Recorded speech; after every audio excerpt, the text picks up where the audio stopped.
В Якутии продолжается месячник безопасности на водных объектах. Так, в Усть-Алданском районе, как и на других территориях, проводят рейды в местах массового скопления людей, а также несанкционированных местах выезда автотранспорта на лед.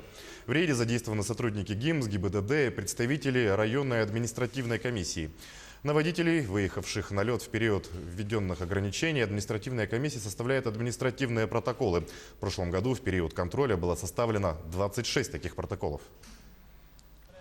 Согласно приказу Министерства транспорта Республики Саха-Якутия, ледовая переправа автодороги Барагон откроется лишь 25 декабря 2019 года.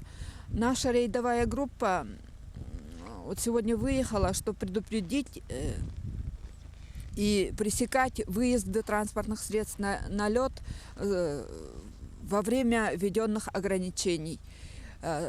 Кодексом Республики Саха-Якутия об административных правонарушениях статьей 9.10 установлен запрет выезда транспортных средств на лед в период введенных ограничений и установлены штрафы для физических лиц от 3 до 5 тысяч, а для юридических лиц вплоть до 1 миллиона рублей.